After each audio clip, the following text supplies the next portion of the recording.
So Paul, I want to take some time and talk about your new book, Crossroads, that comes out November 13th, and just do some.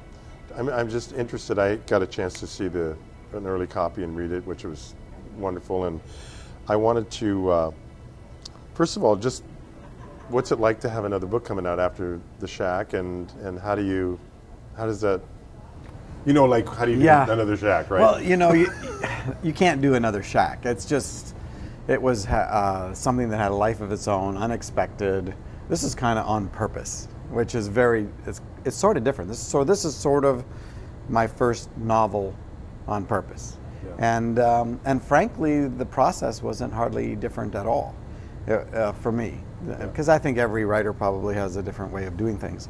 And I, collect ideas and sit on them. And to me, the imagery of being pregnant, which I've never been. Yeah, but comforting to know. Yeah, comforting to know that. I think. But that imagery, I think, is very appropriate.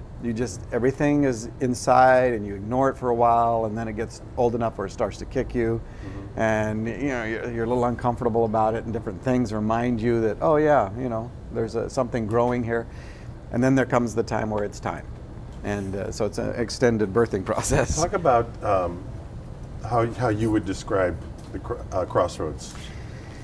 Crossroads is fiction. It's a novel. It's and the title actually is, I think, perfect for the book, because the imagery is that most of us, or many of us, we're sort of gunning hard as we can on the straightaways. We got the pedal to the gas, and we are going, and we don't stop long enough to think about how our choices are rippling through relationships around us, and how people's choices in the past rippled through us.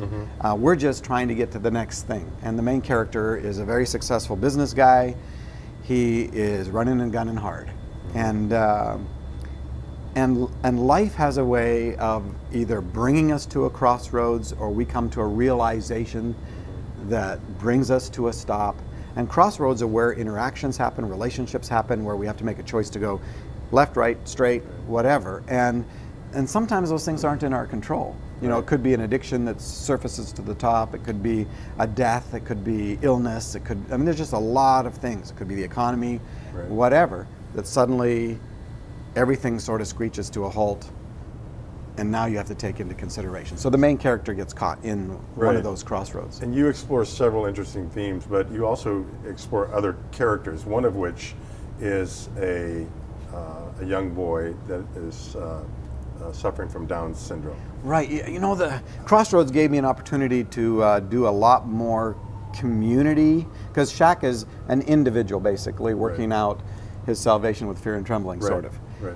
This is a much broader. Because as beautiful as the Shack is in terms of working out relationship with God, there is a part of it that's not fully developed, and that is, we don't do this by ourselves. And so Tony, the main character, ends up in the middle of a set of relationships that are outside his frame of reference. And one of them is Cabby, who is a Down syndrome boy. And it is such a juxtaposition towards a hard-driving man who really doesn't think about people with disabilities. They're just sort of speed bumps, and so suddenly he has to deal inside the world of Cabby. So when people read books like this, they always wonder with the author, well, did you know somebody like this? So what influenced that particular choice? Cabby is the single most special character I think I've ever developed in terms of the uniqueness of the character, because Cabby is 100% based on Nathan Vriedeveld, who is a young man. We've known Pam and John and his family since before Kim and I were married. And Nathan, Down syndrome boy, a couple years ago, went to a Portland Trailblazer basketball game at the Coliseum, at the Rose Center, and they were in one of the boxes, and his sister was the caregiver for that evening, and he's watching basketball from, it's all safe.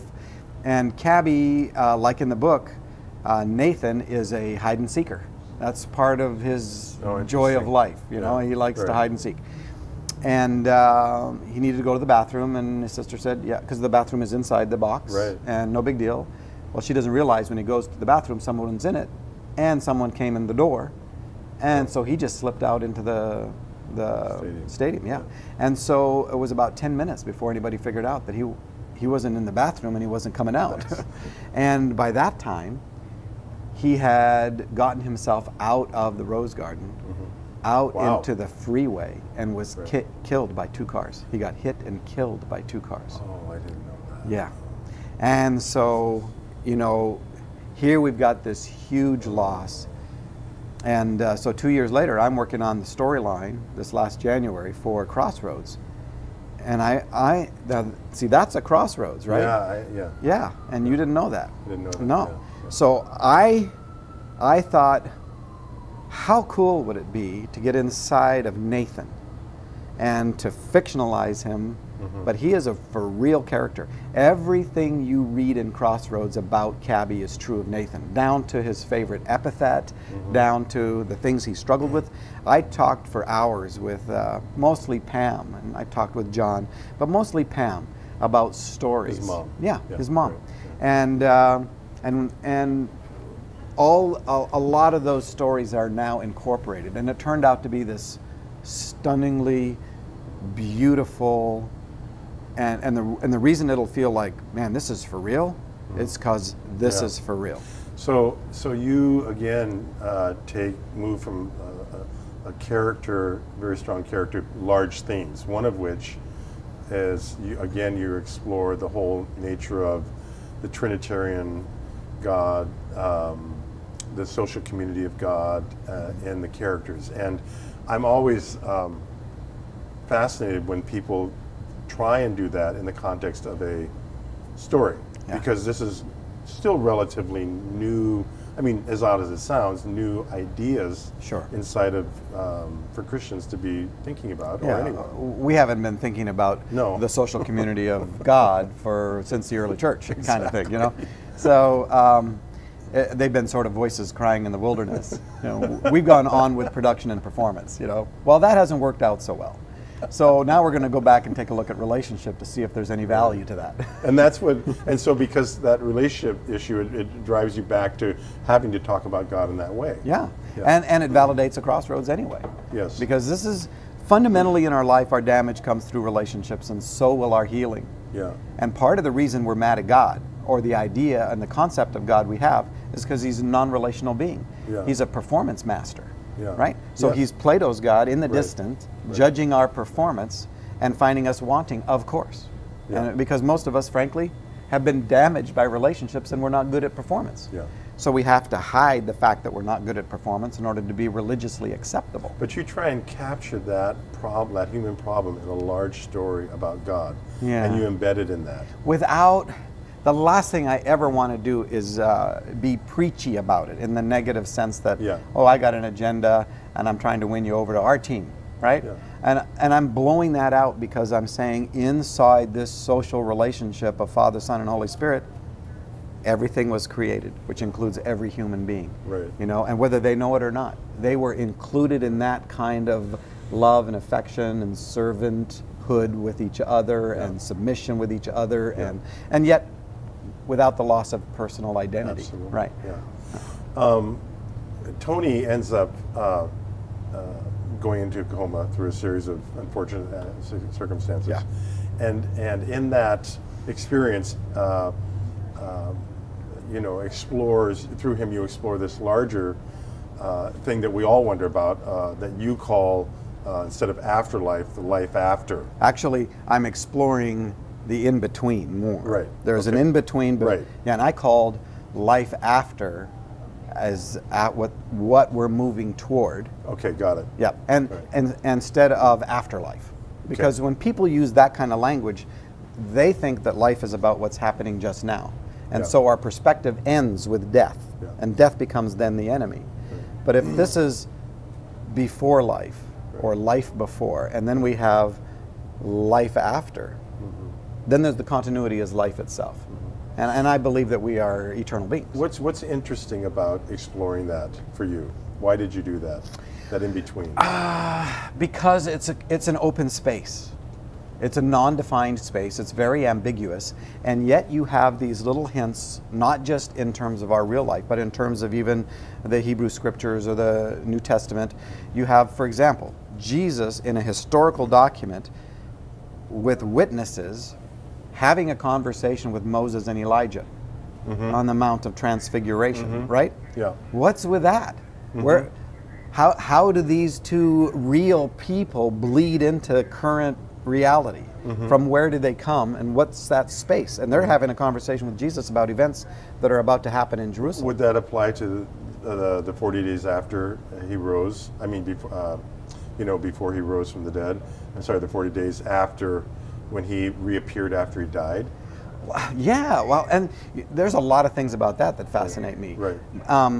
But also part of this is, I've read near-death experience stories, and I've been involved with people who've told me coma stories. Right. We know, and science, frankly, especially materialistic science, doesn't know what to do with the reality that there are folks that are brain dead where their minds continue to function.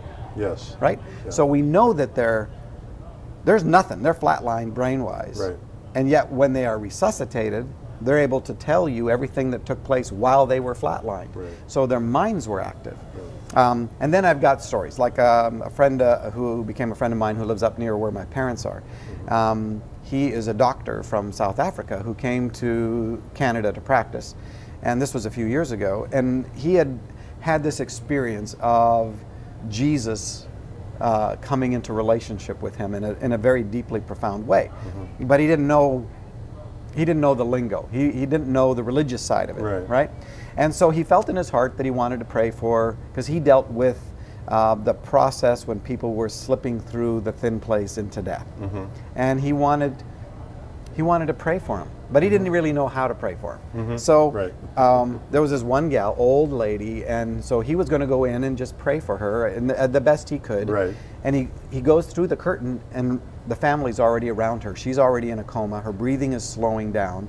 There's major gaps between her respiration. So it's just moments, right? And she's gone. And so he doesn't know what to do. So he stands behind the curtain and quietly, under his breath, prays the best he knows how. And then he goes to the nurse's station and he says, let me just sign the paperwork for time of death. You can fill in the time, right? Because obviously maybe an hour max, right? So he signs his name, leaves the paperwork for them to fill. He goes home. Next morning, he comes back, he walks into that room expecting it to be empty, and she's sitting up in bed, and she goes, with her little finger, and he's kind of stunned anyway, and he walks over and she says, "That was the worst prayer I've ever heard in my entire life." So I decided to stay an extra day to teach you how to pray. I'm serious, true story. And she does. And the next day she passed away. That is too good. Right? Yeah. So what can we do inside that space, right? Because it's real space, and we don't know how time moves, and we don't know what kinds of things are happening. We believe in a reality that is more than just the materialistic world. Why do you insist on presenting a God that is so passionately in love with people? If we don't, we have no hope. And not just with people, with me. And I know where I come from. I know the kind of damage I've done. I know the kind of stupidity. I know the kind of religious bigotry and self-righteousness that I've been a part of. I know where all my shame is. It's not just for people, it's also for me. And that matters to me. And what it's done, it's moved me more and more towards what I believe is the same kind of love that exists inside that communal relationship of Father, Son, and Holy Spirit. Other-centered self-giving. And as I become a better father, that's the kind of love that is rising up inside of me for my own children. And now I'm starting to actually care about the children of others, the children of my neighbor, and then my neighbor, and the children of my enemy. Well, that begins to sound a lot like Jesus, and I'm thrilled about that. Thank you. Oh, you're welcome.